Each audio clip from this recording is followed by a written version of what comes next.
Edmonton, Brad Marchand found himself in uncharted territory. The Boston Bruins captain was churning towards unrestricted free agency on a team that was falling well short of expectations. The stress was getting to him. Situations I really hadn't been in before. I wouldn't say I dealt with them great, Marchand said Tuesday.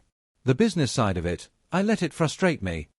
The veteran winger from Halifax couldn't agree on a new contract with the Bruins, the only NHL franchise he had ever known, and was eventually traded to the defending Stanley Cup champion Florida Panthers as the Atlantic Division powerhouse loaded up for another title run.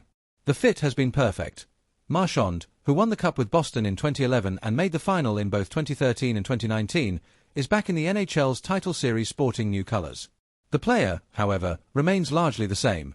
Schooled in hockey's dark arts, Marchand has eased up on the antics as he's matured, but the 37-year-old remains an antagonizing force for a group that will face the Edmonton Oilers for a second straight June. Game 1 goes Wednesday at Rogers Place, after the Panthers won in 7 hard-found games some 11.5 months ago.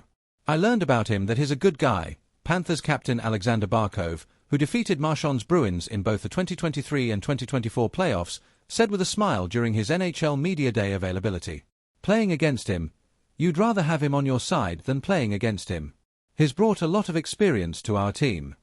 Florida winger Matthew Tkachuk said Marchand's entry into the locker room couldn't have been scripted any better. He's the perfect Panther, Tkachuk said. He's built for our team. He was so hard to play against. We've played a bunch before, but I still don't think you get to see his skill set. Such a hard worker and an unbelievable teammate. Florida center Sam Bennett had run-ins with Marchand on opposite sides in the playoffs, including when he delivered a sneaky punch to his now teammate in the Panthers' second-round victory last season. The pair suited up for Canada at the Four Nations Face-Off tournament in February before becoming NHL teammates a few weeks later. The one thing that really stands out is just his natural leadership, Bennett said. Right from day one, guys looked up to him. He's great around the room. He brings the energy.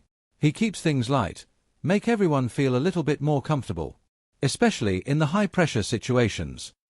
Marchand, however, readily admits he didn't handle the pressures of his Boston exit as well as he would have liked. That page now turned, his focus on securing his second cup in a completely new environment. There were different hurdles that continued to get frustrating and stressful throughout the year, but that's part of the game, Marchand said. You've got to find ways to deal with it. I wish I had done a better job at times. Something I can learn from. Sticking around. Oilers forward Corey Perry said he plans to be back in the NHL for a 21st season in 2025-26. It's just not in me to think about it, the 40-year-old said when asked if he's ever contemplated retirement. I love playing. I love being around the room. I don't think that's going to come into my head anytime soon. The plan is to be back. Poised to become one of the big names on the unrestricted free agent market if he doesn't re-up with Florida before July 1st, Bennett said his future beyond this season has taken a backseat. Haven't really thought too much about anything other than the playoffs and getting here, he said. Now the whole focus is on winning the Stanley Cup. Everything else is going to be in the background for the next couple weeks. This report by the Canadian Press was first published June 3, 2025.